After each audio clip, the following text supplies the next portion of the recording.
And love, it is not control, passion, or possessiveness, or lust. We all know.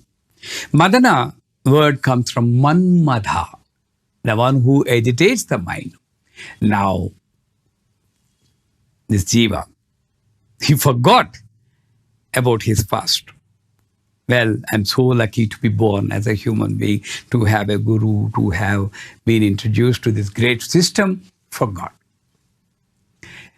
He has something in future. I want that. I want that. Later on, he fixes a time frame also. Within this time, I want that. So I want that Madana. Continuously thinking about unfulfilled desire and getting frustrated. His only aim is to fulfill the desire. It develops fear in him. What will be my future? What will be my future? Madana, Madana, Madana. Medho Madanam is good. But this fellow is doing another Madanam about his own desires. And soon he forgets himself. This is also Unmadani, the different Unmada. And fear develops because I have an ambition for my children and I develop frustration about fulfillment of that desire. It develops fear. What will happen to my child? What will happen to my life? Bhayam is one other pasha. There are different bhayas. Fear about mrityu. Fear about not being liked by others. Fear about not progressing in life. All these fears, the reason is Madana. You have to constantly think about that thing which is beyond this mundane world, the name of Paramatma. Unfortunately, by karmic effect, you gone in the other direction and started to think about your own desire, then that develops to Ananga Madana. Again, who developed this? Goddess Mother. See, Ananga Kusuma, she developed love. Mekhala, discipline. She make you lose the discipline. And then Madana, enjoy this Madana state. Ananga Madanatura. Madana itself, very difficult to bear. Thinking about the same desire and getting frustrated. What happens here is, the focus is only on unfulfilled desire. Nothing else matters. And also, constantly focusing on that develops some heat in oneself. You take a magnifying glass and put it against the sun. What happens if you put a paper? It will get burned. Why? The distributed energy is focused on one point, then it gets burnt. So, unfulfilled desire, if you focus on that, it's going to burn yourself. And we already discussed in Bhagavad Gita, sammohat, this desire will become a moha. Sammohat smriti vibhramaha. He loses smriti. What is smriti? The memory. Memory that what all I have in my life, what all I'm enjoying till today, before this desire came to me, I forget. Some people know whatever they have, they think that their life is useless and keep on praying for something else. This is smriti vibhramaha. Smriti bhransat buddhinasho. When you lose your memory, this is very important. When you lose your memory, you lose your knowledge, buddhi, higher intelligence. Buddhinasat pranashyati. that leads to perishment. So what happens now, the best example is, suppose you are stuck in a traffic and you want to go to the work at the right time. If you are willing to go to the work at the right time, you should have started at least half an hour or 1 hour early. But you don't do that. So lack of proper action is a reason. But you get stuck in the traffic, what you do, this lane is moving, oh, I can go in this lane. I can go to the office quickly.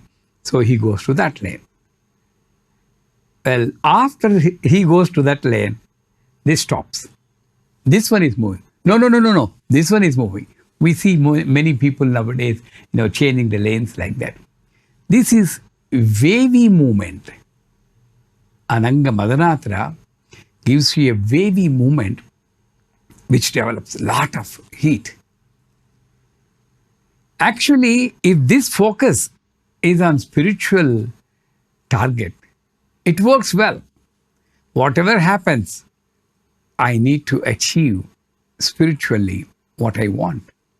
So, in that case, it won't go for wavy movement. It goes straight, Ananga Rekhe. Because of this wavy movement, outside is unstable. Naturally, it gives frustration. That's why in temple pradakshina also, you can't do pradakshina running. In many people, if you do 108 pradakshina, you get visa. But how that 108 is done? This girl or boy will be running almost. And the parent will be sitting on the bench. He'll be noting down 1, 2, 3. What happens is when you move fast, mind also will move fast and it gives agitation. You may not achieve what you want. So outside instability creates inside instability also.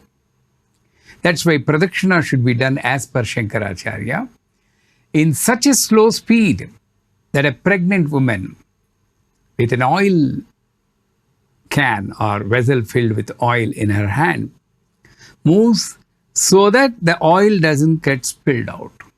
That speed is for pradakshina. When you walk in that slow speed, mind goes very slow and slow and slow. It doesn't like to be like that, so it gets stopped. And consciousness comes. So outside stability, inside Chaitanya.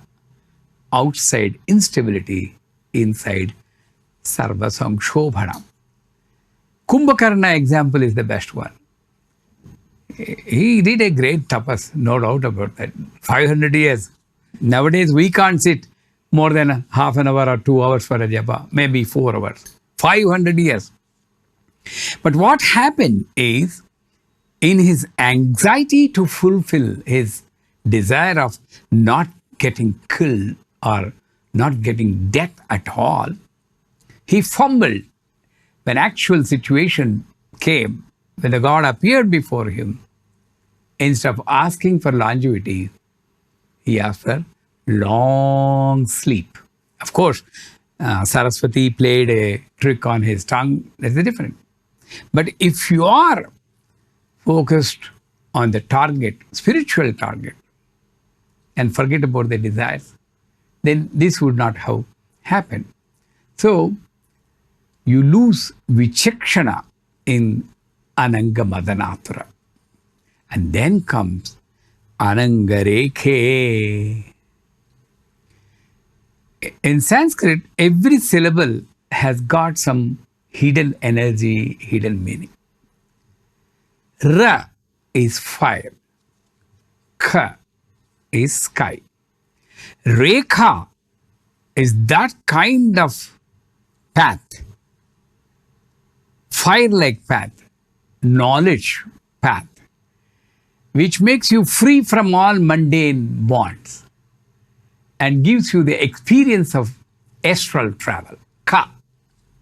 So what mother does is, she looks at this wavering bhakta. She puts him into the straight line. My Guruji used to say, if a human being gets intoxicated by the drinks, how will he go? Like this. Ananga Madanatra, he is intoxicated by the drink of desire. So he goes like this. But suppose a snake gets intoxicated by the drinks, how it will go? It'll go straight. Not like this. Because the natural path is like this. It goes opposite of it. It has to go straight. That is the Sushumna. Ida and Pingala go like this, wavering. But Sushumna is straight. So, straight line is the shortest distance between 2 points, mathematics. If you go like this, arc, it's long distance. She defines the safe, effective, shortest distance to your spiritual target.